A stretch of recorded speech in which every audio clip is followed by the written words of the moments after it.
J'organise des balades no-touristiques sur la Loire depuis 3 ans. C'est vrai que ça change un petit peu des caveaux de dégustation ou des caves, parce que je suis vigneron et marinier à la fois.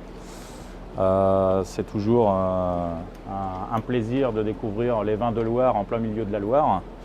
On voit en même temps la faune, la fleur, les monuments historiques, les troglots. Derrière nous, on a le coteau, avec les vignes juste au-dessus qui surplombent la Loire à 30 mètres. Derrière nous, là, on a une île qui est protégée pour les oiseaux, pour la nidification. Il y a les sternes, tous les oiseaux migrateurs. La Loire, c'est le dernier fleuve sauvage, le plus long de France. Donc là, on voit des sternes et il y a un cormoran, il y a quoi là-haut? Il doit y avoir 1 ou 2 hérons qui se cachent aussi. Et puis là, juste devant, on a le château de Montsoreau, qui est le plus près de la Loire, de tous les châteaux, qui est vraiment splendide. Un petit peu plus haut, on a la Confluence.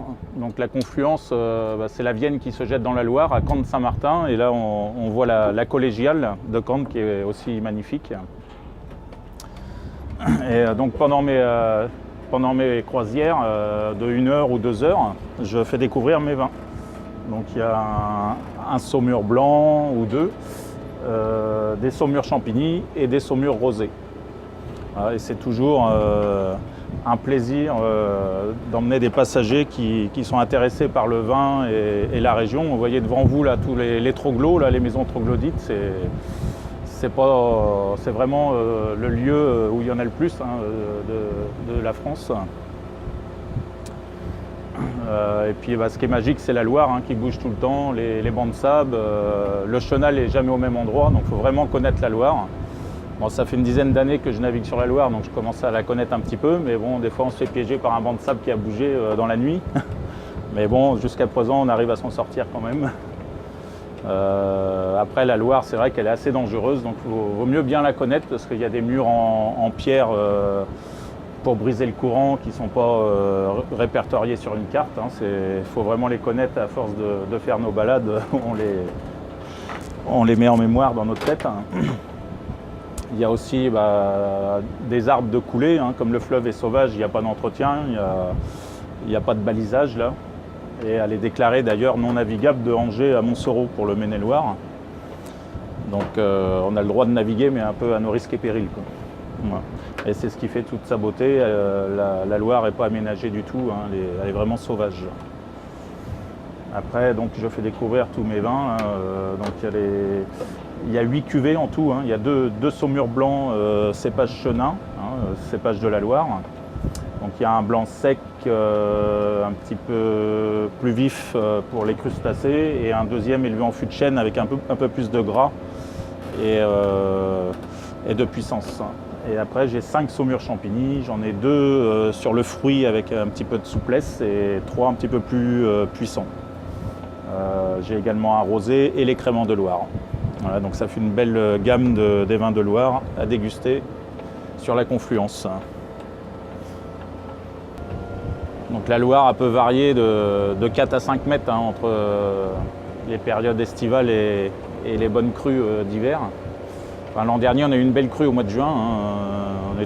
On frôlait les 5 mètres, alors que là, on est à peu près à 0. Après l'été, on peut descendre à moins 80.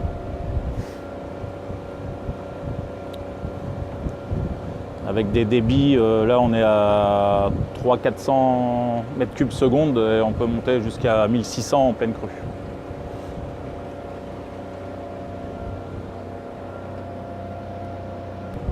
Il y a des endroits où le bateau va un peu moins vite parce qu'il y a plus de courant.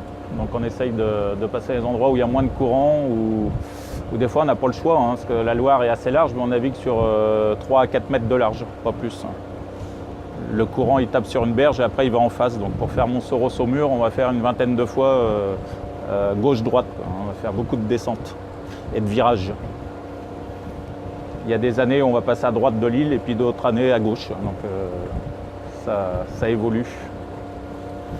Bon, la Loire elle est importante aussi pour le vignoble, parce qu'elle apporte un petit peu d'humidité au moment des vendanges pour développer la pourriture noble pour les vins liquoreux.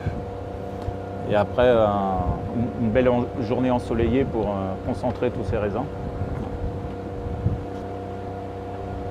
C'est un bateau traditionnel en sapin Douglas avec une ossature chêne qui est fait à Saint-Germain-sur-Vienne. Il y a 2 fabricants à Saint-Germain. Donc c'est des bateaux de pêcheurs qui servaient pour passer la nuit quand ils tendaient défiler à travers la Loire. Donc c'est des bateaux à fond plat qui vont dans 40 cm d'eau. C'est leur avantage.